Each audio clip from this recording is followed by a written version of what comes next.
तो दोस्तों JSW cement ने अपने Q2 के नंबर को डिस्क्लोज कर दिया है। तो चलिए देखते हैं क्या है Q2 के नंबर्स के अंदर। डाटाबेस यहाँ पे क्रोज में है।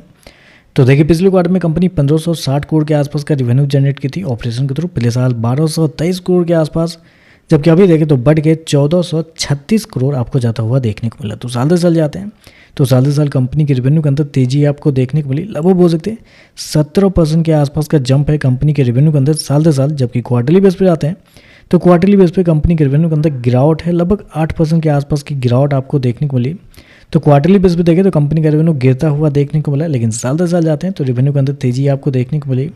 लेकिन जैसा कि आपको पता है कि सीमेंट सेक्टर की कंपनी है, तो इनके जो बिजनेस होते हैं उनको आपको साल दर साल ही सिर्फ चेक करना रहता है। तो साल दर साल देखें तो कंपनी के रेवेन्यू के अंदर तेजी आपको देखने को मिल रही है। खर्चे की बात करते हैं, पिछले क्वार्टर में 1417 करोड़ खर्च किए थे, पिछले साल 1284 करोड़। अभी देखें तो कंपनी खर्चे 1348 करोड़ आपको जाता हुआ देखने को मिला है। तो खर्चे देखें तो खर्चे ठीक है, कंट्रोल में आपको देखने को मिल रहे हैं। चलिए कंपनी का प्रॉफिट क्या है वो देखते हैं। तो देखिए पिछले क्वार्टर में कंपनी हैवी लॉस में थी, 1366 करोड़ के लॉस में थी कंपनी।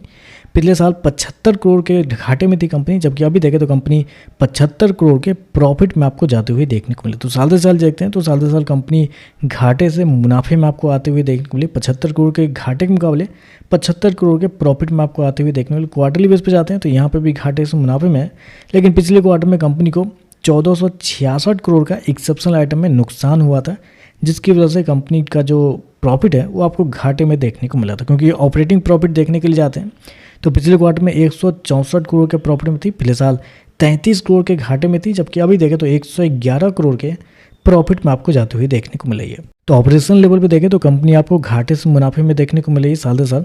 क्वार्टरली बेस पे देखते हैं तो क्वार्टरली बेस पे थोड़ा सा प्रॉफिट गिरता हुआ देखने को मिल रहा है। चलिए कंपनी का ईपीएस क्या है वो देखते हैं। तो देखिए पिछले क्वार्टर में कंपनी का ईपीएस 13.75 माइनस का था, पिछले साल 65 पैसे माइनस का। अभी देखें तो 71 पैसे आपको जाता हुआ देखने को मिल रहा है। तो ओवरऑल देखा जाए तो नंबर तो देखने में अच्छे लग रहे हैं। साल दर साल कंपनी के रेवेन्यू आपको बढ़ते हुए देखने को मिले, कंपनी ऑपरेशन लेवल पे घाटे से मुनाफे में देखने को मिले, और नेट लेवल पे भी जाते हैं तो कंपनी घाटे से मुनाफे में आपको देखने को मिले। तो नंबर अच्छे देखने को मिल रहे हैं।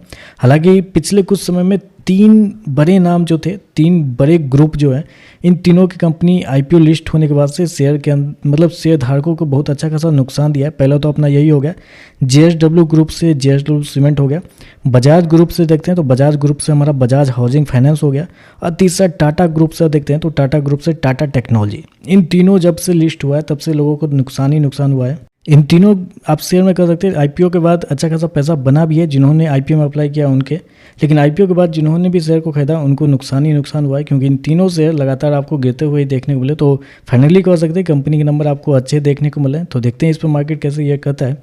वीडियो पसंद आए तो लाइक कीजिएगा, साथ में साथ चैनल को सब्सक्राइब जो कीजिएगा। धन्यवाद।